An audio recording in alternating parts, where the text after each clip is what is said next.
أعوذ بالله من الشيطان الرجيم. بسم الله الرحمن الرحيم. هو الذي أنزل عليك الكتاب منه آيات محكمات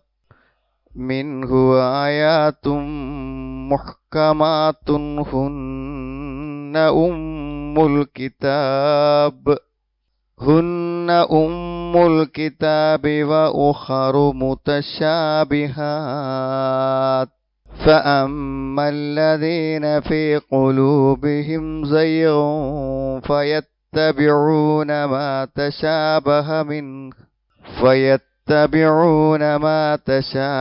منه ابتغاء الفتنة وابتغاء تأويله وما يعلم تأويله إلا الله والراسخون في العلم يقولون آمنا به كل من عند ربنا وما يذكر إلا أولو الألباب ربنا لا تزغ قلوبنا بعد إذ هديتنا وهب لنا من لدنك رحمة إنك أنت الوهاب ربنا إنك جامع الناس ليوم لا ريب فيه إن الله لا يخلف الميعاد. അപ്പോൾ നമ്മൾ ചിലപ്പോൾ കേട്ടിട്ടുണ്ടായിരിക്കും ഈ ഒരു വിഷയം. അതായത് വിശുദ്ധ ഖുർആനിൽ എന്തുണ്ട്? വ്യക്തമായ വചനങ്ങളും അതേപോലെ തന്നെ പരസ്പര സാദൃശ്യമുള്ള വ്യാഖ്യാനങ്ങളും വിശദീകരണങ്ങളൊക്കെ ആവശ്യമായി വരുന്ന, മനസ്സിലാക്കാൻ ബുദ്ധിമുട്ടുള്ളതായ വിധികളും വചനങ്ങളും ഉണ്ട് എന്നാണ് ഇതിൽ പറയുന്നത്. അപ്പോൾ നമ്മൾ പൊതുവേ ഇതിൽ മനസ്സിലാക്കേണ്ട, പല ആളുകൾക്കും വളരെ വലിയ തെറ്റിദ്ധാരണ ഉണ്ടാകുന്നൊരാശയമാണ്. അപ്പോൾ ഖുർആനിൽ നമുക്ക് മനസ്സിലാകാത്ത കുറേ കാര്യങ്ങളുണ്ട് എന്നാണോ ഈ പറയുന്നത്? മുഹ്കം, അതേപോലെ തന്നെ മുതശാബിഹ്. മുഹ്കം എന്ന് പറഞ്ഞാൽ ശരിക്കും എന്താണ്? ഏറ്റവും വ്യക്തമായി പറഞ്ഞത്, സുവ്യക്തമായി പറഞ്ഞത് എന്നാണ്. പല നിലക്ക് അർത്ഥങ്ങൾ പറയാൻ പറ്റും. വ്യക്തതയോടുകൂടെ പറഞ്ഞത്, അതായത് ഏറ്റവും ശക്തമായത്, അതേപോലെ തന്നെ യുക്തിമത്തായത്, സുവ്യക്തമായത്, നിയമപരമായി ബലമുള്ളത് എന്നൊക്കെ പറയുന്നതാണ് മുഹ്കം. എന്നാൽ മുതശാബിഹ് എന്ന് പറഞ്ഞാൽ പരസ്പര സാദൃശ്യമുള്ളത്, അന്യോന്യം ഏകദേശം ഒരുപോലെ തോന്നിക്കുന്നത് എന്നൊക്കെ വേണമെങ്കിൽ പറയാൻ പറ്റും. പക്ഷെ ഇത് പറയുമ്പോൾ നമ്മൾ മനസ്സിലാക്കേണ്ടത്, എന്തോ കുറച്ച് അവ്യക്തതകളൊക്കെ ഖുർആൻ ചില കാര്യങ്ങളെക്കുറിച്ച് പറഞ്ഞപ്പോൾ ഉണ്ടോ എന്നതല്ല യഥാർത്ഥത്തിൽ ഇതിൻ്റെ അർത്ഥം. കാരണം വിശുദ്ധ ഖുർആൻ തന്നെ വ്യക്തമായി മറ്റൊരിടത്ത് പറയുന്നുണ്ട്, കിതാബുൻ ഉഹ്കിമത്ത് ആയാതുഹു. വിശുദ്ധ ഖുർആൻ അതിൻ്റെ വചനങ്ങളെല്ലാം സുവ്യക്തമാണ്. സുമ്മ ഫുസ്സിലത്ത്, പിന്നെ അത് വിശദീകരിക്കപ്പെട്ടു, വ്യക്തമാക്കപ്പെട്ടു. മില്ലദുൻ ഹക്കീമിൻ ഖബീർ, സൂക്ഷ്മജ്ഞാനിയും യുക്തിജ്ഞാനിയുമായ അള്ളാഹുവിൻ്റെ അടുക്കൽ നിന്നാണ്. അപ്പോൾ ഖുർആൻ എല്ലാം വ്യക്തതയുള്ളതാണെന്നാണ് പൊതുതത്വം. അതിനൊരിക്കലും ഈ ആയത്ത് എതിരല്ല. വിശുദ്ധ ഖുർആൻ ഏതു മനുഷ്യനും മനസ്സിലാകുന്ന, പറഞ്ഞു കൊടുക്കാൻ പറ്റുന്ന വ്യക്തതയുള്ള ഒരു കാര്യമാണ്. വലഖദ് യസ്സർനൽ ഖുർആന ലിദ്ദിക്രി ഫഹൽ മിൻ മുദ്ദക്കിർ. ഖുർആനെ നാം എളുപ്പമാക്കിയിട്ടുണ്ട്, ചിന്തിക്കുന്നവനുണ്ടോ, ആലോചിക്കേണ്ടത്. അപ്പം ആർക്ക് വായിച്ചാലും ഖുർആൻ എന്ത് ചെയ്യും? അതിൻ്റെ ആശയങ്ങൾ ഒരാൾക്ക് വ്യക്തമാകുന്നതാണെന്ന്. അപ്പം ആ വ്യക്തതക്കുറവിനെ കുറിച്ചല്ല ഈ പറയുന്നത്. ചില കാര്യങ്ങൾ നമുക്ക് പറഞ്ഞു തന്നാലും നമുക്ക് മനസ്സിലാവാത്ത ചില കാര്യങ്ങളുണ്ട്. ഇപ്പോൾ ഉദാഹരണം പറയുന്നത് സ്വർഗത്തെക്കുറിച്ച് നമുക്ക് പറഞ്ഞെന്ന് എങ്ങനെ നമുക്ക് മനസ്സിലാവും? നമുക്കൊന്നും ചിന്തിക്കാൻ കഴിയാത്ത സുഖസൗകര്യങ്ങൾ ഉണ്ട് എന്ന് മനസ്സിലാക്കല്ലാതെ സ്വർഗത്തിലെ എന്തെങ്കിലും ഒരു കാര്യത്തെ അതിന് സാദൃശ്യമായിട്ട് എന്തെങ്കിലും ഈ ഭൂമിയിൽ ഉണ്ടെങ്കിലല്ലേ നമുക്ക് പറ്റുള്ളൂ. ഇപ്പൊ സ്ഥലം ഖുറാനിൽ മുന്തിരി ഉണ്ട് പറയുന്നുണ്ട്, മുന്തിരിയുണ്ട്. പക്ഷേ മുന്തിരി പറഞ്ഞാൽ എന്താണ്? അതിൻ്റെ ബാഹ്യ രൂപം മാത്രമേ ഉള്ളൂ, ബാക്കിയുള്ളത് അവിടെ ഉള്ളത് അതല്ല. മാത്രമല്ല ഖുർആൻ തന്നെ സ്ഥലത്ത് പറയുന്നുണ്ട്, ഫലാ തഅലമു നഫ്സും മാ ഉഖ്ഫിയ ലഹും മിൻ ഖുറത്തി അയുൻ. കണ്ണിനാനന്ദമേകുന്ന എന്തെല്ലാമാണ് സ്വർഗത്തിൽ അള്ളാഹു തയ്യാറാക്കി വെച്ചത് എന്ന് ഫലാ തഅലമു നഫ്സുൻ, ഒരാൾക്കും മനസ്സിലാക്കുക സാധ്യമല്ല. നമ്മുടെ വിഭാവനകൾക്കും ഊഹങ്ങൾക്കുമൊക്കെ അപ്പുറത്തുള്ള ഒരു കാര്യത്തെ നമുക്ക് എങ്ങനെ ചിന്തിക്കാൻ പറ്റും എന്നാണ് ആലോചിക്കുന്നത്. ഇപ്പോ സമുദ്രത്തിൻ്റെ അടിത്തട്ട് അപ്പൊ നമുക്ക് ആരെങ്കിലും പറഞ്ഞു തരികയാണെങ്കിൽ അത് എത്ര നമുക്ക് മനസ്സിലാക്കാൻ പറ്റും? അതിശക്തമായ കൂരിരുട്ട്, അതിൽ ധാരാളക്കണക്കിന് വൈവിധ്യമാർന്ന ജീവജാലങ്ങൾ, ജന്തുജാലങ്ങൾ. എങ്ങനെ നമ്മുടെ ഭാവനയാണ്? നമ്മൾ കാണാത്ത ഒന്ന് ഭാവനയിൽ കാണണമെങ്കിൽ തന്നെ നമുക്ക് പ്രശ്നമാണ്. ഇപ്പൊ നമ്മുടെ സ്വപ്നങ്ങൾക്ക് പോലും അപ്പുറത്ത് നിൽക്കുന്ന ഒരു സ്വർഗത്തെ എങ്ങനെ കാണും? അങ്ങനെ ചില കാര്യങ്ങളുണ്ട് നമുക്ക് വ്യാഖ്യാനിക്ക് പറഞ്ഞു തരാൻ പറ്റാത്തൊരു കാര്യം. അപ്പൊ അള്ളാഹുവിന്റെ സിംഹാസനം, അർശ്, അതെങ്ങനെ നമ്മൾ മനസ്സിലാക്കും? അത് ഉണ്ട് എന്ന് നമ്മൾ മനസ്സിലാക്കുക എന്നല്ലാതെ നമുക്ക് എന്താ മനസ്സിലാക്കാൻ പറ്റും? അപ്പൊ അങ്ങനെ അള്ളാഹുവിൻ്റെ നാമങ്ങളും വിശേഷണങ്ങളും ഗുണങ്ങളൊക്കെ ആണെങ്കിലും അതിനെ സമ്പൂർണമായി മനസ്സിലാക്കുക എന്നുള്ളത് മനുഷ്യൻ എന്തല്ല, സാധ്യമല്ലാത്ത കാര്യമാണ്. അപ്പൊ അതൊക്കെയാണ് ഈ മുഹ്കമാത്ത് മുതശാബിഹാത്ത് കൊണ്ട് ഉദ്ദേശിക്കുന്നത് എന്ന് പൊതുവെ വിശദീകരിക്കപ്പെട്ടിട്ടുണ്ട് കേട്ടോ. അപ്പോൾ വ്യക്തമായത് എന്ന് പറഞ്ഞാൽ അത് ഇസ്ലാമിൻ്റെ അടിത്തറയാണ്. അതായത് അതിലാണ് എന്ത് ചെയ്യണത്?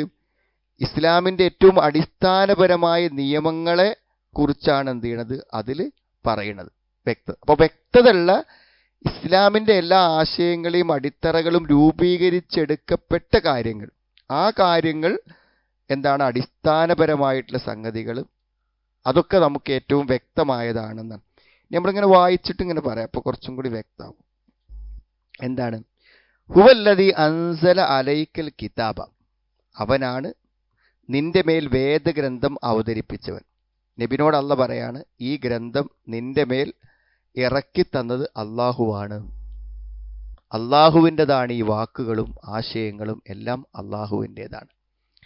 നമ്മൾ നേരത്തെ പറഞ്ഞൊരു കാര്യമാണ്, എന്താ പറയുക, വളരെ സിമ്പിളായിട്ടുള്ള ഒരു ലോജിക്കാണ്. എന്ത്? അള്ളാഹുവിൻ്റെതാണ് ഖുർആനെങ്കിൽ അള്ളാഹു ചെയ്യുന്നതൊന്നും മറ്റൊരാൾക്കും ചെയ്യാൻ സാധ്യമല്ലല്ലോ. അതല്ലേ അള്ളാഹു എന്ന് പറഞ്ഞാൽ. അതുകൊണ്ട് അള്ളാഹു പറഞ്ഞതുപോലെ പറയാൻ ഒരാൾക്ക് കഴിയുമെങ്കിൽ അവൻ ആരായിരിക്കും? ദൈവികത ഉള്ള ഒരാളാവൂലേ? അവിടെ അള്ളാഹ് പറഞ്ഞ മാതിരി ആർക്കും പറയാൻ പറ്റൂല. അതുകൊണ്ട് ഈ ഖുർആൻ പോലെ ഒരാൾക്ക് ഒരു ഖുർആൻ പറയാൻ പറ്റൂല. പറയാൻ പറ്റുമെന്ന് ആരെങ്കിലും പറയുകയോ പറയാൻ പറ്റുമെന്ന് സ്ഥാപിക്കപ്പെടുകയോ ചെയ്യുകയാണെങ്കിൽ അപ്പം എന്ത് ചെയ്തു? മുഹമ്മദ് നബി പ്രവാചകൻ അല്ലാതാകും, പ്രവാചകത്വം തെളിയിക്കപ്പെടാതെ പോകും. അപ്പൊ അള്ളാഹു പറഞ്ഞതുപോലെ ആർക്കും എന്തല്ല പറയാൻ സാധ്യമല്ല. ചിലപ്പോൾ ചില കാര്യങ്ങളൊക്കെ നമുക്ക് കേൾക്കുമ്പോൾ ശരിയാന്ന് തോന്നും, പക്ഷെ ആത്യന്തികമായി ചിന്തിക്കുമ്പോൾ നമുക്ക് എന്തായിരിക്കും? അത് തെറ്റായിട്ടാണ് എന്ത് ചെയ്യാൻ മനസ്സിലാകും. ഇപ്പോൾ ഒരു ലേഡി പറഞ്ഞു, എന്താണ്, നമ്മൾ ഈ മൃഗങ്ങളൊന്നും ഭക്ഷിക്കാൻ പറ്റൂല. മൃഗങ്ങളൊക്കെ എന്താ വെച്ചാൽ മറ്റ് ജീവികളെയൊക്കെ കൊന്നു തിന്നണതാകുന്നത് കൊണ്ട് എന്ത് ചെയ്യും? അത് തിന്നുന്ന ആളുകളിൽ ഒരു ക്രൂരതയും അതേപോലെ തന്നെ ഒരു വന്യതയും ഒക്കെ വരും. അതുകൊണ്ട് മാംസം ഭക്ഷിക്കുന്ന ആൾക്കാരൊക്കെ ഭയങ്കര ക്രൂരന്മാരും ആൾക്കാരൊക്കെ അയക്കാരും എന്താണ്. അപ്പൊ ചിലപ്പോഴൊക്കെ കേൾക്കുമ്പോൾ അത് ശരിയാന്ന് തോന്നുന്നു. അത് ശരിയാ, ഏതെങ്കിലും നിലക്ക് ഈ മാംസം ഭക്ഷിക്കൂലാന്ന് തീരുമാനിക്കാൻ പറ്റുന്ന എന്താ വെച്ചാൽ പച്ചക്കറിയൊക്കെ ഇവിടെ കിട്ടുന്നതുകൊണ്ടാണ്. ചില നാട്ടിലൊക്കെ എന്താ വെച്ചാൽ വെറും മാംസം ഭക്ഷിച്ച് ജീവിക്കേണ്ട നാടുകൾ, സ്ഥലങ്ങളുണ്ട്. ഇനി ആപേക്ഷികമായി നോക്കുക, പച്ചക്കറി മാത്രമേ തിന്നുള്ളൂ എന്ന് വിചാരിക്കുന്ന ആൾക്കാർ വളരെ മാന്യന്മാരും ആളുകളോട് ദയുള്ളവരും ആണോ? അങ്ങനെയാണോ ഇപ്പൊ തെളിയിക്കപ്പെടുന്നത് എന്നാണ് നമ്മൾ ആലോചിക്കേണ്ടത്. മനസ്സിലായില്ലേ? ഈ മാംസം തിന്നുന്ന ആൾക്കാരുടെ മനുഷ്യപ്പറ്റൊന്നും എന്തില്ല, ഇങ്ങനെ ചെയ്യുന്ന മാംസം കോഴിമുട്ട പോലും തൊടൂല എന്ന് പറയുന്ന ആൾക്കാരിൽ ഇല്ല എന്നുള്ളതാണ്. അപ്പം അത് വെറുതെ ഒരു ഇത് ഞാനിങ്ങനെ ആലോചിച്ചത്, ഖുർആൻ എന്തെങ്കിലും ഒരു ആശയം പറഞ്ഞിട്ട് അത് പിന്നീട് എന്ത് ചെയ്യുക, ഇതുപോലെ നമ്മൾ ചിന്തിക്കുമ്പോൾ അതൊരു വൈരുദ്ധ്യമാണ്. ആദ്യം ശരിയാന്ന് തോന്നുക, പിന്നെ വിശദീകരിച്ച് ചിന്തിച്ച് പോകുമ്പോൾ അത് തെറ്റാൻ തോന്നുക. അങ്ങനെ ഒരു ആശയം ഖുർആനിൽ ഇല്ല. അത് എന്തുകൊണ്ടാ വെച്ചാൽ അത് അള്ളാഹുവിൻ്റെ അടുക്കൽ നിന്നുള്ളതാകുന്നത് കൊണ്ട് അതിൽ അങ്ങനത്തെ ഒരു വൈരുദ്ധ്യങ്ങളും കാര്യങ്ങളൊന്നും ഉണ്ടാവില്ല എന്നുള്ളതാണ്. അപ്പൊ അള്ളാഹുവാണ് ഈ ഗ്രന്ഥം നിനക്ക് ഇറക്കി തന്നത്. അള്ളാഹ് പറയാണ്, മിൻഹു, ആ ഗ്രന്ഥത്തിലുണ്ട് ആയാത്തുൻ മുഹ്കമാത്ത്, എന്താണ്, വ്യക്തതയുള്ള വചനങ്ങൾ, ദൃഢപ്രധാനമായ വചനങ്ങൾ. ഈ ഹുക്കുമ്, ഹക്കമ, ഈ ഹാ കേഫ് മീമ് വരുമ്പോൾ കുറേ അർത്ഥമുണ്ട്. ഹുക്കും വിധി എന്നുള്ള അർത്ഥമുണ്ട്, ശക്തിപ്പെടുത്തുക എന്ന അർത്ഥമുണ്ട്, യുക്തി എന്നുള്ള അർത്ഥമുണ്ട്, അറിവ് എന്നുള്ള അർത്ഥമുണ്ട്, എല്ലാം ഉണ്ട്.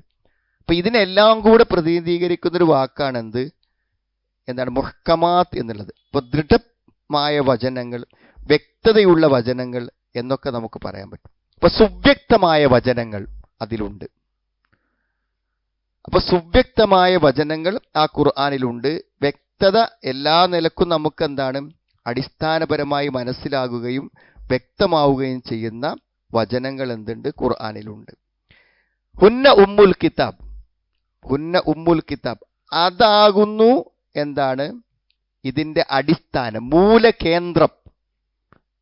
ഈ ഗ്രന്ഥത്തിന്റെ അടിസ്ഥാനം എന്താകുന്നു, ആ തത്വങ്ങളാകുന്നു എന്നാണ് പറയുന്നത്. ഹുന്ന ഉമ്മുൽ കിതാബ് ഐ അസ്ലുഹുല്ലദീ യർജിഉ ഇലൈഹി കുല്ലു മുത്ത, എല്ലാ മുതശാബിഹുകളും എല്ലാ സംശയങ്ങളും തീർക്കാൻ പറ്റുന്ന വ്യക്തതയുള്ളതാകുന്നു അത് എന്നാണ്. അതാണ് വഹിയ മുഅല്ലഹു അക്സറുഹു, ഖുർആനിൽ ഏറ്റവും അധികം കാണുക, ഏറ്റവും വ്യക്തതയുള്ള, ആശയ വ്യക്തതയുള്ള ഈ ആയത്തുകളാണ് അധികം കാണുക എന്നാണ്. എന്നാൽ ഉഖറു മുതശാബിഹാത്ത്, മറ്റൊരു വിഭാഗമുണ്ട് അതിൽ, അത് മുതശാബിഹാത്താണ്. എന്താണ്, പരസ്പര സാദൃശ്യമുള്ളതായിട്ടുള്ള വചനങ്ങളുണ്ട്. എൽതബിസു മഅനാഹ അല കസീരിൻ മിനൽ അദ്ഹാൻ, ധാരാളം ആളുകൾക്ക് മനസ്സിലാക്കാൻ കഴിയാത്തത്. അപ്പൊ അത് ആപേക്ഷികാണെന്നാണ് പറയുന്നത്. ഒരു പണ്ഡിതന് ചിലപ്പോൾ മനസ്സിലാവും, വിവരമില്ലാത്തൊരാൾക്ക് എന്താവും മനസ്സിലാകാതെ പോകുന്നതാണ്. ചിലപ്പോൾ ഔ യതബാദുറു ബഅദിൽ അഫ്ഹാമിൻ ഗൈറിൽ മുറാദിമിൻ, ചില ആൾക്കാർക്ക് ഇത് കേൾക്കുമ്പോൾ എന്ത് ചെയ്യും, തിരിയും. ചില ആളുകൾക്ക് അത് മനസ്സിലാകാതെ പോകും. അപ്പൊ എന്താ ചുരുക്കം, അന്ന മിൻഹ ആയാത്തുൻ ബയ്യിന വാളിഹ ലികുല്ലി അഹദ്. അപ്പൊ നമുക്ക് വേണമെങ്കിൽ അതിന്റെ അർത്ഥം ഇങ്ങനെ പറയാം, എല്ലാവർക്കും വളരെ പെട്ടെന്ന് മനസ്സിലാകുന്ന ചില വചനങ്ങൾ ഖുർആനിലുണ്ട്. അത്തരം വചനങ്ങളാണ് ഖുർആനിലെ ഭൂരിഭാഗം വചനങ്ങളും. എന്നാൽ ചില ആളുകൾക്ക് സംശയങ്ങൾ ഉണ്ടാകുന്ന, ചില ആശയക്കുഴപ്പങ്ങളും അവ്യക്തതകളും ഉണ്ടാകുന്ന, വിശദീകരിച്ച് വ്യക്തമാക്കി കൊടുക്കേണ്ടി വരുന്ന ചില വചനങ്ങളും എന്തുണ്ടായിരിക്കും, വിശുദ്ധ ഖുർആനിൽ ഉണ്ട് എന്നാണ്. അപ്പോൾ നമുക്ക് ഇങ്ങനെ പറയുമ്പോൾ എന്താണ്, അത് വളരെ ക്ലിയർ ആയിട്ട് നമുക്ക് മനസ്സിലാകുന്ന കാര്യമാണ്. അതായത് ഒരു വിശദീകരണങ്ങളുമില്ലാതെ പെട്ടെന്ന് ഒരാൾക്ക് മനസ്സിലാകുന്ന വചനങ്ങൾ, എന്നാൽ ചില ആശയക്കുഴപ്പങ്ങളുള്ള വചനങ്ങളുണ്ട്. വിശദീകരിച്ച് തന്നാലും നമുക്ക് മനസ്സിലാകാത്ത ചില ആശയങ്ങൾ ഉണ്ടാകുമെന്നാണ് പറയുന്നത്. ഹുവല്ലദീ അൻസല അലൈക്കൽ കിതാബ മിൻഹു ആയാത്തും മുഹ്കമാത്ത് ഹുന്ന ഉമ്മുൽ കിതാബ് വ ഉഖറു മുതശാബിഹാത്ത്. ഇനി എന്താ പറയുക, അമ്മല്ലദീന ഫീ ഖുലൂബിഹിം സൈഗ്, എന്നാൽ ഹൃദയങ്ങളിൽ വക്രതയുള്ള ആളുകൾ, ഹൃദയങ്ങളിൽ വക്രതയുള്ള ആളുകൾ, അതായത് ഇതൊന്നും സ്വീകരിക്കാൻ തയ്യാറില്ലാതെ, ഇതൊന്നും ശരിയാകരുതേ എന്ന് ആഗ്രഹിക്കുന്ന ആളുകൾ. ഇപ്പൊ നിങ്ങൾക്കറിയാം, ഇപ്പൊ ഈ ഇസ്ലാമെന്ന് പുറത്തുപോയി ഇസ്ലാമിനെ വിമർശിക്കുന്ന ആളുകളെ നോക്കിയാൽ നമുക്ക് കാണാൻ പറ്റും. അവര് എന്തെല്ലാം നല്ല നല്ല ആശയങ്ങൾ ഖുർആനിലുണ്ട്, എല്ലാവർക്കും ഉപകാരപ്പെടുന്ന നല്ല നല്ല ആശയങ്ങളും ഗുണങ്ങളും. അത് സ്വീകരിച്ച് ജീവിക്കുന്ന മുസ്ലിങ്ങളിൽ അതിൻ്റെ എന്തെല്ലാം നന്മകളുണ്ട്. ഏതെങ്കിലും ഒന്ന് പറയോ ഏതെങ്കിലും ഒന്ന് പറയില്ല. ആ നന്മകളൊന്നും പറയില്ല. എന്നാൽ എന്താ പറയുള്ളൂ, ഒരു നിലക്കും ഇസ്ലാമിനോട് ചേർത്ത് പറയാൻ പറ്റാത്ത, തികച്ചും എന്താണ് അന്യായമായിട്ടുള്ള കാര്യങ്ങൾ എത്ര വിശാലമായിട്ടാണ് അത് വിശദീകരിക്കും പറയുകയും ചെയ്യുന്നത്. അപ്പം അത് മതി അവർക്ക് അതേ ആവശ്യമുള്ളൂ എന്നാണ്. പെട്ടെന്ന് ആളുകൾക്ക് പറഞ്ഞു കൊടുത്താൽ മനസ്സിലാകാത്ത ആശയക്കുഴപ്പങ്ങൾ സൃഷ്ടിക്കുന്നവ മാത്രം തെരഞ്ഞു പിടിച്ച് കണ്ടുപിടിച്ച് പറഞ്ഞു കൊടുക്കുന്ന ആൾക്കാർ, അതിൻ്റെ പിന്നാലെ പോണ ആൾക്കാർ. അപ്പൊ അമ്മല്ലദീന ഫീ ഖുലൂബിഹിം സൈഗ് ഫയത്തബിഊന മാ തശാബഹ മിൻഹു, അതിൽ എന്താണ് ആശയ വ്യക്തതയില്ലാത്ത കാര്യങ്ങളെ അവരെന്ത് ചെയ്യുന്നു? പിൻപറ്റുന്നു. എന്തിനാണ് അവരിന്റെ ഇബ്തിഗാ അൽ ഫിത്ന, കുഴപ്പം ആഗ്രഹിച്ചുകൊണ്ട്, വബ്തിഗാ തഅ്വീലിഹി, അതേപോലെ തന്നെ എന്താണ് വ്യാഖ്യാനം, അഥവാ അതിന്റെ വ്യാഖ്യാനത്തെ ആഗ്രഹിച്ചുകൊണ്ടും അതേപോലെ തന്നെ കുഴപ്പത്തെ ആഗ്രഹിച്ചുകൊണ്ടും ആണ് എന്ത് ചെയ്യണത്? അവരതിനെ പിൻപറ്റുന്നത് എന്നാണ്. വമാ യഅലമു തഅ്വീലഹു ഇല്ലല്ലാഹ്. അപ്പൊ ഇവരെന്ത് ചെയ്യുന്നുണ്ട്? ഫയത്രുകുനൽ മുഹ്കം അൽ വാദിഹ്, വ്യക്തതയുള്ള ആശയങ്ങളൊക്കെ അവർ വിട്ടുകളയും. എന്നിട്ട് വയദ്ഹബൂന ഇലൽ മുതശാബിഹ്, ആശയ വ്യക്തതയില്ലാത്തവരെ തേടി പോകുന്നതാണ്. ശരിക്കു വേണ്ടത് എന്താണ്? ആശയ വ്യക്തതയില്ലാത്തതിനെ തൽക്കാലം മാറ്റിവെച്ച് ആശയ വ്യക്തതയുള്ളതിൻ്റെ കൂടെ പോവുകയാണ് വേണ്ടത്. എന്നാൽ ഈ കുഴപ്പം ആഗ്രഹിക്കുന്ന ആൾക്കാർ നേരെ തിരിച്ചാണ്, വ്യക്തതയുള്ള വചനങ്ങളെ ഉപേക്ഷിച്ച് വ്യക്തതയില്ലാത്ത വചനങ്ങളിലേക്ക് അവർ പോകുന്നതാണ്. കാരണം അതുകൊണ്ട് അവർ ആഗ്രഹിക്കുന്നത് എന്താണ്? ആളുകൾക്ക് ആശയക്കുഴപ്പമുണ്ടാക്കുക, എന്നിട്ട് കുഴപ്പമുണ്ടാക്കലാണ് അവർ ആഗ്രഹിക്കുന്നത് എന്നാണ് കേട്ടോ.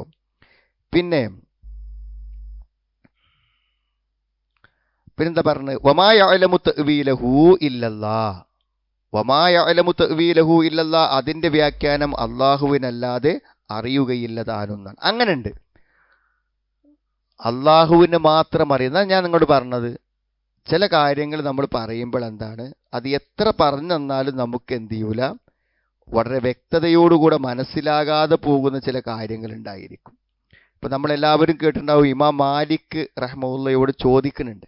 മഹാപണ്ഡിതനാണ്, മദ്ഹബിന്റെ ഇമാമാണ്. അദ്ദേഹത്തോട് ചോദിക്കുന്നുണ്ട്, അർ-റഹ്മാനു അലൽ അർശി ഇസ്തവ, അള്ളാഹു അവന്റെ സിംഹാസനത്തിൽ ഇസ്തിവാ ചെയ്തു. ആ സിംഹാസനത്തിൽ ഇസ്തിവാ ചെയ്തു എന്ന് പറഞ്ഞാൽ എന്താണ്?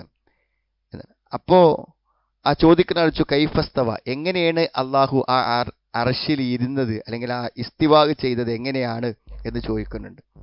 അപ്പൊ അദ്ദേഹം പറയുന്നുണ്ട്, അൽ ഇസ്തിവാഉ മാലൂമുൻ, അള്ളാഹു അവന്റെ അർശിൽ ഉപവിഷ്ടനായി എന്ന് പറഞ്ഞാൽ അങ്ങനെ ഒരു സംഗതി ഉണ്ട്,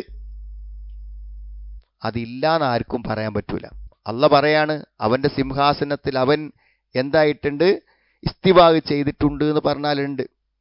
എന്നാൽ വൽ കൈഫ് മജ്ഹൂലുൻ, എങ്ങനെയാണതെന്ന് ചോദിക്കരുത്. കാരണം സൃഷ്ടിയെപ്പോലെയല്ല ഒരിക്കലും സ്രഷ്ടാവ്. അതുകൊണ്ട് സ്രഷ്ടാവിന്റെ ഒരു പ്രവർത്തനവും സൃഷ്ടികൾക്ക് സാമ്യമല്ല. അപ്പൊ നമുക്ക് നമ്മളോട് സാമ്യമല്ലാത്ത ഒന്നിനെ വിശദീകരിക്കുക നമുക്ക് എന്തല്ല, സാധ്യമല്ല. സാമ്യത ഉള്ളതല്ലേ നമുക്ക് പറയാൻ പറ്റുള്ളൂ. കാരണം നമ്മൾ ഇരിക്കുന്നത് എന്തിനാണ്? നമ്മളിത് ഇരിക്കുമ്പോൾ ആ ഇരിക്കുന്ന പീഠത്തെ നമ്മൾ ആശ്രയിക്കണില്ലേ? പിന്നെ ആ പീഠമാണല്ലോ നമ്മളെ താങ്ങുന്നത്. അള്ളാഹു ഒന്നിനെയും ആശ്രയിക്കാത്തവനാണ്, ആശ്രയത്വമേ ആവശ്യമില്ല. അപ്പൊ അള്ളാഹുവിന്റെ ഇസ്തിവാവും നമ്മളെ ഇസ്തിവാവും തമ്മിൽ നമുക്ക് എന്ത് ചെയ്യാൻ പറ്റൂല?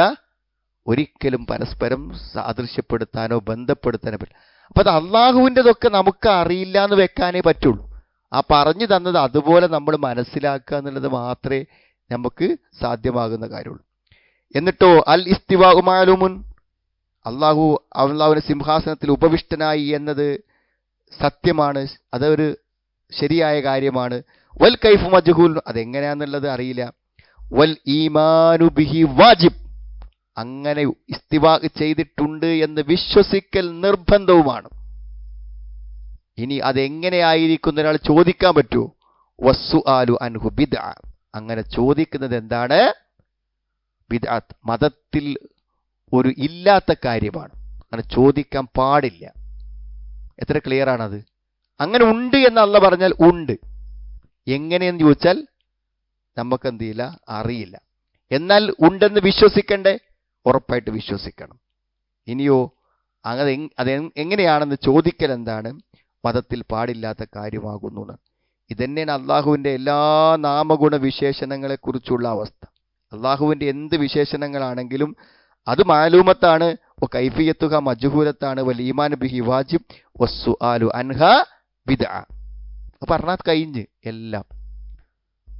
അതാണ് സംഗതി. ഇപ്പോ അള്ളാഹിനെ ആരാ സൃഷ്ടിച്ചതെന്ന് ചോദിക്കുന്ന ആൾക്കാരുണ്ട്. അള്ളാഹിനെ ആരാ സൃഷ്ടിച്ചതെന്നില്ല ഇനിയൊരു മറുപടി പറഞ്ഞു വിചാരിക്കുക. അപ്പൊ എന്താ അടുത്ത ചോദ്യം? അതിനെ ആരാ സൃഷ്ടിച്ചതെന്നല്ലേ അടുത്ത ചോദ്യം, അല്ലേ? അതിനെ ആരാ സൃഷ്ടിച്ചതെന്നല്ലേ അടുത്ത് ചോദിക്കുക. അപ്പൊ സൃഷ്ടാവല്ലാത്ത അള്ള സൃഷ്ടാവാണ്, സൃഷ്ടിയല്ലാത്ത ഒന്നിനെ ആര് സൃഷ്ടിച്ചു എന്ന ചോദ്യം തന്നെ എന്താണ്? ബുദ്ധിയില്ലാത്ത ചോദ്യമാണ്. അപ്പൊ നമ്മൾ അള്ളാഹു എന്ന് പറയുമ്പോൾ അത് എല്ലാറ്റിനും വ്യത്യസ്തമായ ഒരു പരമമായ ശക്തിയാണ്.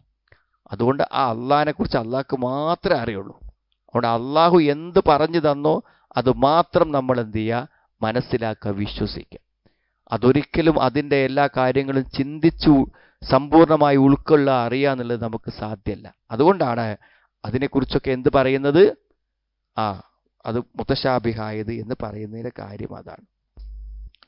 മനസ്സിലല്ലേ? അപ്പൊ എന്താണ് നമുക്ക് പറഞ്ഞു തരാത്ത കാര്യങ്ങൾ നമ്മൾ ഇതിന്റെ പിറകെ പോകാതിരിക്കുകയാണ് നല്ലത്. ഇനി ചെറിയൊരു പ്രശ്നമുണ്ട്. നിങ്ങൾ അങ്ങനെ ആ മുസാഫൊക്കെ ഒന്ന് ശ്രദ്ധിച്ചു നോക്കിയാൽ നിങ്ങൾക്ക് അറിയാൻ പറ്റും. വമാ യഅലമു തഅ്വീലഹു ഇല്ലല്ലാഹ്, അള്ളാഹുവിനല്ലാതെ അതിന്റെ വ്യാഖ്യാനങ്ങൾ അറിയുകയില്ല. അതിന് തൊട്ട് ശേഷം വരുന്നത് വറാസിഖൂന ഫിൽ ഇൽമി. എന്താണ് വറാസിഖൂന ഫിൽ ഇൽമി? അത് വിജ്ഞാനത്തിൽ എന്താണ്? അവഗാഹമുള്ളവർ. വിജ്ഞാനത്തിൽ എന്താണ്? ഏറ്റവും അവഗാഹമുള്ള ആളുകൾ, ഏറ്റവും നന്നായി ബുദ്ധിയും വിവരവുമൊക്കെ അടിയുറച്ചവർ, ഊണ്ടുപിടിച്ചവർ. അപ്പൊ ഏറ്റവും നല്ല വിജ്ഞാനമുള്ളവർ എന്നാണ്. അപ്പൊ അതിന്റെ വ്യാഖ്യാനം അള്ളാഹ്ക്കും ഏറ്റവും നല്ല നന്നായി അറിയുന്ന വിവരമുള്ളവർക്കും മാത്രമേ അറിയൂ എന്നാണ് ചേർത്ത് ഓതിയാൽ അർത്ഥം വരിക. എങ്ങനെ ചേർത്ത് ഓതിയാൽ? വമാ യഅലമു തഅ്വീലഹു ഇല്ലല്ലാഹു വറാസിഖൂന ഫിൽ ഇൽമ്. നേരെ മറിച്ച് അള്ളാഹ്ക്ക് മാത്രമേ തഅ്വീൽ അറിയുള്ളൂ, വ്യാഖ്യാനം അറിയുള്ളൂ എന്ന് പറയണമെങ്കിൽ ഇല്ലല്ലാഹ് അവിടെ നിർത്തണം. പിന്നെ അടുത്തത് തുടർന്ന് വരുന്നേക്ക് ചേർക്കണം. വറാസിഖൂന ഫിൽ ഇൽമി യഖൂലൂന ആമന്നാ ബിഹി. വിജ്ഞാനത്തിൽ അഗാധതയുള്ള ആളുകൾ എന്ത് ചെയ്യുന്നു? യഖൂലൂൻ, അവർ പറയുന്നു, ആമന്നാ ബിഹി, ഞങ്ങൾ അതിൽ വിശ്വസിക്കുന്നു. അവിടെ വലിയൊരു തത്വമുണ്ട്. എന്താ അറിയോ? നമ്മൾ ശരിയായ ഒരു വിശ്വാസത്തിൽ നിന്ന് വ്യതിചലിച്ചു പോകുന്നതിൻ്റെ അടിസ്ഥാനപരമായിട്ടുള്ള കാരണം ചെറിയൊരു സംശയം വന്നാൽ മതി. വളരെ ചെറിയൊരു സംശയം വന്നാൽ നമ്മളെ വിശ്വാസം തകരാറാവും. ചെറിയൊരു ചിന്ത മതി വിശ്വാസത്തിലേക്ക് വരാൻ, ചെറിയൊരു സംശയം മതി വിശ്വാസത്തിൽ നിന്ന് എന്ത് ചെയ്യാൻ? പോകാൻ. അപ്പൊ നമ്മളെന്താ വെച്ചാൽ അങ്ങനത്തെ ഒരു സംശയം നമ്മളെ മനസ്സിൽ വന്ന് പോകുന്നു, അങ്ങനെ നമ്മൾ വഴികേടിലായി പോവുക. ശരി, 10, 25, 30 കൊല്ലൊക്കെ നിസ്കാരം ഇബാദത്തൊക്കെ ചെയ്ത ഒരാള് ഒരു സുപ്രഭാതത്തിൽ ഇതൊക്കെ ശരിയല്ല എന്ന് വിശ്വസിച്ച് പോയാൽ അയാളെ നഷ്ടത്രയാണ്. അപ്പൊ നമ്മൾ പേടിക്കേണ്ട ഒരു കാര്യം അതല്ലേ? വെറുതെ അടിച്ച് ഇന്ന് നമ്മൾ എത്തി നിൽക്കുന്ന സാമ്പത്തികവും സൗകര്യവുമായിട്ടുള്ള ജീവിതത്തിൽ നിന്ന് നമ്മൾ എന്ത് ചെയ്യാണ്? ഒരു ദിവസം കൊണ്ട്, ഒരു സെക്കൻഡ് കൊണ്ട് നമ്മൾ മറ്റൊരവസ്ഥയിലേക്ക് മാറ്റപ്പെടുക. അത് നമുക്ക് ചിന്തിക്കാൻ പറ്റുന്നുണ്ടോ? അതിനേക്കാളും ഭയാനകമാണ് എന്ത്? നമ്മൾ സ്വീകരിച്ചെത്തിയ ഒരു ഹിദായത്തിൽ നിന്ന്, ഒരു ഇസ്ലാമിൽ നിന്ന്, നന്മയിൽ നിന്ന് നമ്മളൊരു സംശയത്തിന്റെ പേരിൽ എന്ത് ചെയ്യുക? പുറത്തു പോവുക എന്നാണ്. അപ്പം നമ്മൾ അള്ളാഹിനോട് കാവലിനെ ചോദിക്കേണ്ട ഒരു കാര്യമാണ് എന്നാണ് പറഞ്ഞത്. അതുകൊണ്ടാണ് ശരിക്കും ഇതിൻ്റെയൊക്കെ പൊരുളറിയുന്ന നല്ല അടിയുറച്ച വിശ്വാസമുള്ള അറിവുള്ള ആളുകൾ എന്ത് പറയും? യഖൂലൂന ആമന്നാ ബിഹി. യഖൂലൂന, അവർ പറയും, ആമന്നാ ബിഹി, ഞങ്ങൾ വിശ്വസിച്ചിരിക്കുന്നു എന്ന് പറയും. അപ്പം എന്താ അറിയോ? ഇത് ശരിയാണ് എന്ന് നമുക്ക് ബോധ്യപ്പെട്ടാൽ പിന്നെ നമ്മൾ എന്ത് ചെയ്യുക? അത് ശരിയാണെന്ന് വിശ്വസിച്ച് കഴിഞ്ഞാൽ പിന്നെ എന്ത് സംശയം വന്നാലും നമ്മൾ എത്ര ചിന്തിക്കേണ്ടുള്ളൂ? ഇത് ശരിയാണല്ലോ. അപ്പം അതിനൊരു വ്യാഖ്യാനം ഉണ്ടാവും, അതിനൊരു വിശദീകരണം ഉണ്ടാവും. ഫമാദ ബഅദൽ ഹഖ് ഇല്ല ദലാൽ. സത്യത്തിനപ്പുറത്ത് അസത്യം മാത്രമേ ഉള്ളൂ. സത്യത്തിനപ്പുറത്ത് അപ്പൊ എന്ത് സംശയം ഉണ്ടായാലും അത് നമുക്കറിയാത്തത് കൊണ്ടുള്ള സംശയമെന്ന് മാത്രം ചിന്തിച്ചാൽ മതി. അല്ലാതെ ഉത്തരം അന്വേഷിക്കുമ്പോൾ നമുക്ക് ക്ലിയർ ആയിട്ടുള്ള ഉത്തരം കിട്ടും. അറിയണ ഒരാളെടുത്ത് എത്തുന്നത് വരെ നമ്മളൊരു സംശയത്തിന്റെ പേരിൽ നമ്മൾ ആശയക്കുഴപ്പമുണ്ടായി പോകാൻ പാടില്ല. ഇത് ശരിയാണല്ലോ, അപ്പൊ ഇതിനൊരു തൃപ്തികരമായ വിശദീകരണം ഉണ്ടാകും എന്നെങ്കിലും നമ്മൾ എന്ത് ചെയ്യണം? ഉറച്ച് വിശ്വസിക്കുകയും വിചാരിക്കുകയും വേണം. സൂറത്ത് ആലുംറാന്റെ വ്യാഖ്യാനത്തിൽ നാസിർ സാദി റഹ്മുല്ല അത് പറയുന്നുണ്ട്. ഫമാദ ബഅദൽ ഹഖ് ഇല്ല ദലാൽ എന്ന ആയത്ത് കൊടുത്തിട്ട് തന്നെ അദ്ദേഹം പറയുന്നുണ്ട്. എന്തറിയോ, നമ്മൾ വിവരമില്ലാത്ത ആൾക്കാരാകണോണ്ട് എന്തെങ്കിലുമൊക്കെ ഒരു സംശയം ഉണ്ടാകാതെ കൂലാന്ന്. പക്ഷെ ആ സംശയം വരുമ്പോൾ നിങ്ങൾ ആലോചിക്കേണ്ടത് എന്താണ്? ഇപ്പൊ മാതാ ബാദൽ ഹക്കി ഇല്ല ദലാൽ എന്ന് ആലോചിക്കുക. ഇത് സത്യമാണല്ലോ. അപ്പോ സത്യത്തിനപ്പുറത്ത് അസത്യം മാത്രമേ ഉള്ളൂ. അതുകൊണ്ട് അതിലെന്തോ പ്രശ്നം ഉണ്ടാവും. അതൊന്നും കൂടി പഠിച്ചാൽ എനിക്ക് മനസ്സിലാവും എന്ന് വിചാരിച്ചാൽ മതി. ഇപ്പോൾ നമ്മൾ ഇത്ര കാലം ജീവിച്ചിട്ട് എന്തെങ്കിലും ഒരു ഇസ്ലാമികമായ ഒരു വിഷയത്തിൽ നമുക്കൊരു ഡൗട്ട് ഉണ്ടായിട്ട് നമ്മളത് അന്വേഷിച്ചിട്ട് നമുക്ക് അതിന് തൃപ്തികരമായ ഒരു മറുപടി കിട്ടാതെ വന്നിട്ടില്ല. ഈ കാലം വരെ വന്നിട്ടില്ല. തൃപ്തികരമായൊരു മറുപടി ഉണ്ടാവും. പക്ഷെ നമ്മൾ കണ്ടെത്താത്തത് കൊണ്ട് അതിന് ഉത്തരമില്ലെന്ന് വിചാരിക്കുന്നത് എന്തല്ല, ശരിയല്ലല്ലോ. നമുക്കറിയാത്തത് കൊണ്ട് അതിന് ഉത്തരമുണ്ടാകില്ലെന്ന് അതാണ് എല്ലാവരും വിചാരിക്കുന്നത്. എനിക്കറിയില്ല അതുകൊണ്ട് അതിന് ഉത്തരം ഉണ്ടാവില്ല. അങ്ങനെയാണോ? എനിക്കറിയില്ലെങ്കിലും അതിന് ഉത്തരമുണ്ട്, ആ ഉത്തരം ഞാൻ അറിഞ്ഞിട്ടില്ല എന്ന് വിചാരിക്കലാണ് ഏറ്റവും നല്ലത്. കുല്ലും മിൻ ഇൻദി റബ്ബിന, എല്ലാം ഞങ്ങളുടെ റബ്ബിന്റെ അടുക്കൽ നിന്നുള്ളതാണ്. എല്ലാം ഞങ്ങളുടെ റബ്ബിന്റെ അടുക്കൽ നിന്നുള്ളതാണ്. ഈ മുഹ്കമും മുത്തശാബിയും ഒക്കെ പടച്ചോനല്ലേ തന്നത്. അതുകൊണ്ട് ഞങ്ങൾക്കതിലെന്തില്ല, ഒരു സംശയവുമല്ല. അതുകൊണ്ട് അതിലൊരു വൈരുദ്ധ്യവും ഉണ്ടാവില്ല, അതിലൊരു അവ്യക്തത ഉണ്ടാവില്ല. എല്ലാം അള്ളാഹു തന്നെയാണ് പറയുന്നത് എന്ന നിലക്ക് എന്ത് ചെയ്യും, ഞങ്ങൾ എല്ലാത്തിലും വിശ്വസിച്ചിരിക്കുന്നു എന്നവർ പ്രഖ്യാപിക്കും. അപ്പോൾ സാധാരണ മനസ്സിന് ഉസ്വാസുകളും സംശയങ്ങളൊക്കെ ഉണ്ടാവുമ്പോൾ ഏറ്റവും നല്ലൊരു മാർഗ്ഗമാണ് നമ്മുടെ മനസ്സിനോട് നമ്മൾ പറയാം, ആമൻതു ബില്ലാഹി വ റസൂലിഹി, ഞാൻ അള്ളാഹു റസൂലും വിശ്വസിച്ചു, എനിക്കതൊക്കെ വിശ്വാസമാണ്, എനിക്കതിലൊന്നും ഒരു സംശയമില്ല. നമ്മുടെ മനസ്സിനോടൊന്ന് പറയാം, ആമൻതു ബില്ലാഹി വ റസൂലിഹി എന്നൊന്ന് പറയാം കേട്ടോ. അതാണ് നമ്മൾ ചെയ്യേണ്ടത്. അങ്ങനെയാണ്. നമ്മൾ അറിവിന് പരിമിതി ഇല്ലതുകൊണ്ടേ ആശയക്കുഴപ്പങ്ങൾ ഉണ്ടാവില്ല എന്നൊന്നും പറയാൻ പറ്റൂല. പക്ഷെ നമ്മൾ മനസ്സിലാക്കണം, ഇതൊരു സത്യമാണ്. എത്രയോ ആളുകൾ സ്വീകരിച്ച് എല്ലാ നിലക്കുള്ള ആശയക്കുഴപ്പങ്ങളെയും തീർത്തു കൊടുത്ത് ഏതു തരത്തിലെ സംശയങ്ങൾക്കും മറുപടി പറഞ്ഞു പോയൊരു കാര്യമാണ്. വമാ യദ്ദക്കറു ഇല്ലാ ഉലുൽ അൽബാബ്, സൽബുദ്ധിയുള്ളവരല്ലാതെ ഉറ്റാലോചിക്കുന്നതല്ലതാണെന്നാണ്. നല്ല ബുദ്ധിയുള്ള ആൾക്കാരെ, ശരിയായി ചിന്തിക്കുന്ന ആൾക്കാർ മാത്രമേ ഉള്ളൂ എന്ത് ചെയ്യുള്ളൂ, ആലോചിക്കുള്ളൂ. അപ്പൊ ആലോചിച്ച് ചിന്തിച്ച് മനസ്സിലാക്കുന്നവർക്ക് ഏറ്റവും തൃപ്തികരമായിട്ടുള്ള മറുപടികളാണ് ഈ പറഞ്ഞുകൊണ്ടിരിക്കുന്നത് എന്ന് ചുരുക്കം കേട്ടോ. ഇനി നോക്ക് നിങ്ങൾ അതിൻ്റെ ഒരു ചേർച്ച. തൊട്ടടുത്ത ആയത്തെന്താ നോക്ക്. ഒരു ചെറിയ പേടി നമ്മളൊക്കെ മനസ്സിലിത് ശ്രദ്ധിച്ചോൽക്കുണ്ടായി. പടച്ചോനെ, എന്തെങ്കിലും വല്ല ആശയക്കുഴപ്പമുണ്ടായി ഞാനേറ്റ വല്ല കൺഫ്യൂഷനും ആയി പോകുമോ, ഒരു പേടി ഉണ്ടാവില്ലേ മനസ്സിക്ക് കേൾക്കുമ്പോൾ അല്ലേ? ആ പേടി ഉണ്ടാവുമ്പോൾ നമ്മൾ പ്രാർത്ഥിക്കേണ്ട പ്രാർത്ഥനയാണ് എന്ത്? അടുത്ത വരി, റബ്ബനാ ലാ തുസിഗ് ഖുലൂബനാ ബഅദ ഇദ് ഹദൈതനാ വഹബ് ലനാ മിൻ ലദുൻക റഹ്മ ഇന്നക അൻതൽ വഹ്ഹാബ്. റബ്ബനാ, ഞങ്ങളുടെ നാഥ, ലാ തുസിഗ് ഖുലൂബനാ, ലാ തുസിഗ് ഖുലൂബനാ, ഞങ്ങളുടെ ഹൃദയങ്ങളെ നീ തെറ്റിക്കരുത് എന്നാണ്. തുസിഗ് എന്ന് പറഞ്ഞാൽ തെറ്റിച്ച് കളയാം. ഫലമ്മ സാഹു അസാഖല്ലാഹു ഖുലൂബഹും, അവർ തെറ്റിപ്പോയപ്പോൾ അവരുടെ ഹൃദയങ്ങളെ അള്ളാഹു തെറ്റിച്ച് കളഞ്ഞു എന്നാണ്. അപ്പൊ ഞങ്ങളുടെ ഹൃദയങ്ങളെ നീ തെറ്റിച്ച് കളയരുതേ. ബഅദ ഇദ് ഹദൈതനാ, ഞങ്ങളെ സന്മാർഗത്തിലാക്കിയതിന് ശേഷം, ഞങ്ങൾക്ക് ഇസ്ലാമിനെ തന്ന് ഹിദായത്തിനെ തന്ന് നേർമാർഗത്തിലെത്തി ജീവിക്കുന്ന ഞങ്ങളെ നീ എന്ത് ചെയ്യരുത്, ഹൃദയങ്ങളെ നീ തെറ്റിച്ച് കളയരുത്. അപ്പൊ നമ്മളിപ്പോൾ ഒരു നല്ല വഴിക്കായി കഴിഞ്ഞാൽ അതിൽ തന്നെ ഉണ്ടാവും, ഇനി പ്രശ്നമൊന്നുമില്ല എന്ന് വിചാരിക്കണ്ട. ഏത് സമയത്ത് നമുക്ക് എന്ത് ചെയ്യാൻ പറ്റും, ആശയക്കുഴപ്പങ്ങൾ ഉണ്ടാവാം, നമ്മൾ വഴിമാറിപ്പോവാം, ഇതിനൊക്കെയുള്ള സാധ്യതകളുണ്ട്. അതുകൊണ്ട് പടച്ചോനോട് പറയാണ്, റബ്ബനാ ലാ തുസിഗ് ഖുലൂബനാ ബഅദ ഇദ് ഹദൈതനാ വഹബ് ലനാ മിൻ ലദുൻക റഹ്മ, വഹബ് ലനാ, ഞങ്ങൾക്ക് നീ നൽകണം, മിൻ ലദുൻക, നിന്റെ അടുക്കൽ നിന്ന്, റഹ്മത്തൻ, കാരുണ്യത്തെ നീ ഞങ്ങൾക്ക് എന്ത് ചെയ്യണം, കാരുണ്യത്തെ നീ ഞങ്ങൾക്ക് എന്ത് ചെയ്യണം, തരണം എന്നാണ്. ഐ അളീമത്തൻ, റഹ്മത്തൻ അളീമത്തൻ തുവഫിഖുനാ ബിഹാ ലിൽ ഖൈറാത്ത് വതുഅസിമുനാ ബിഹാ മിൻ മുൻകറാത്ത്, നന്മകൾ ചെയ്യാനുള്ള മനസ്സുണ്ടാകുന്ന, തിന്മകളിൽ നിന്ന് സുരക്ഷിതരാകാൻ കഴിയുന്ന അതിനുള്ളൊരു അനുഗ്രഹം നീ ഞങ്ങൾക്ക് തരണം എന്നാണ്. അള്ളാഹിൻ്റെ ഏറ്റവും വലിയ അനുഗ്രഹമാണെന്ത്? അള്ളാഹ് തരുന്ന റഹ്മത്താണ് നല്ലത് ചെയ്യാനുള്ള മനസ്സിനുള്ള പ്രചോദനം, തിന്മകളിൽ നിന്ന് വിട്ടു നിൽക്കുവാനുള്ള മനസ്സ്. അത് നീ ഞങ്ങൾക്ക് തരണേ എന്നാണ്. ഇന്നക അൻതൽ വഹാബ്, അള്ളാഹിന്റെ പേരാണ് വഹാബ്. എന്താ വഹാബ്?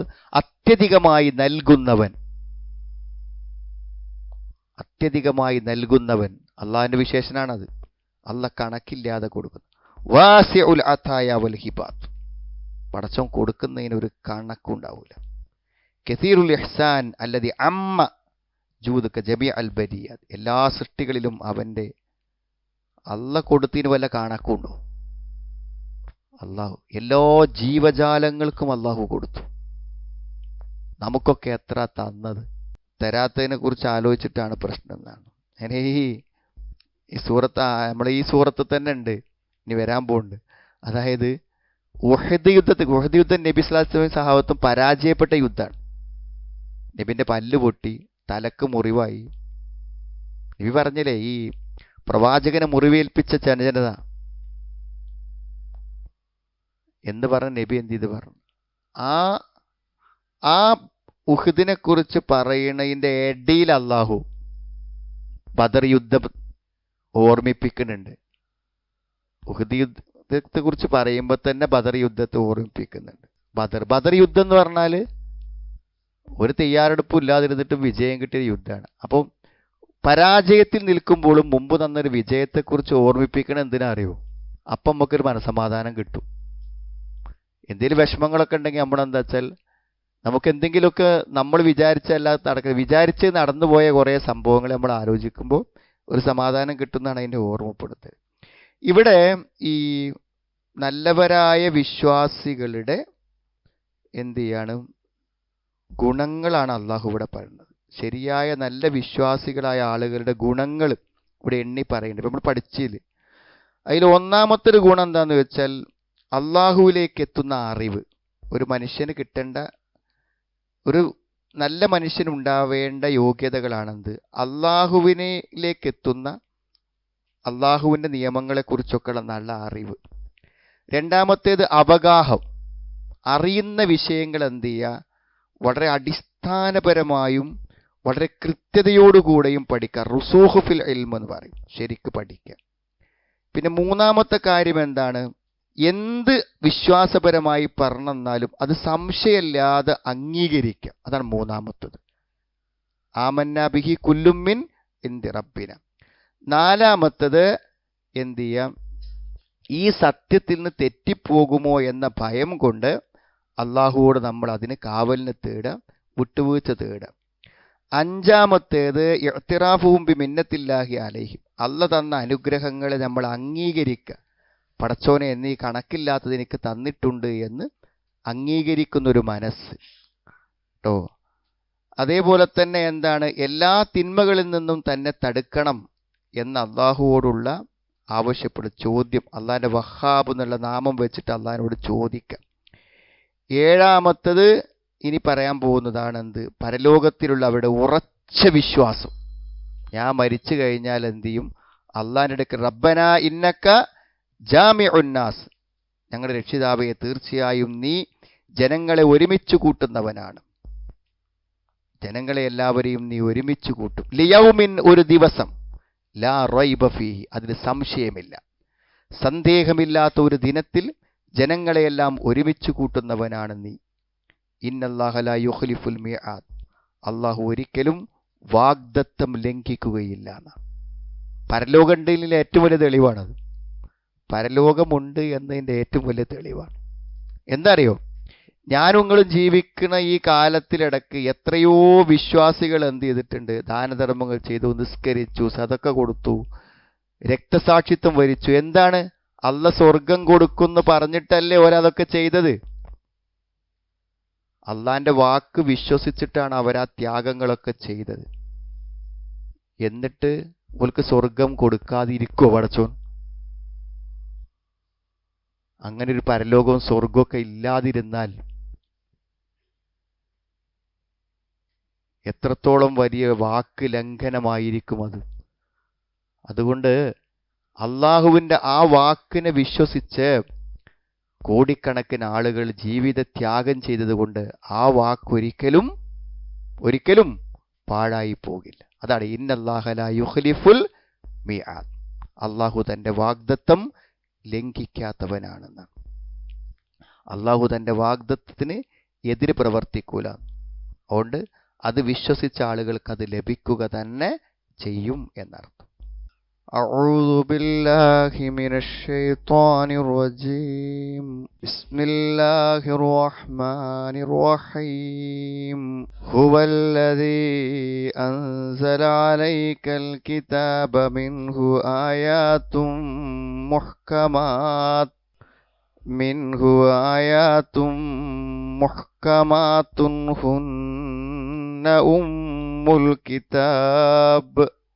هن أم الكتاب وأخر متشابهات فأما الذين في قلوبهم زيغ فيتبعون ما تشابه منه ابتغاء الفتنة وابتغاء تأويله وما يعلم تأويله إلا الله والراسخون في العلم يقولون آمنا به كل من عند ربنا وما يذكر إلا أولو الألباب ربنا لا تزغ قلوبنا بعد إذ هديتنا وهب لنا من لدنك رحمة إنك أنت الوهاب ربنا إنك جامع الناس ليوم لا ريب فيه إن الله لا يخلف الميعاد.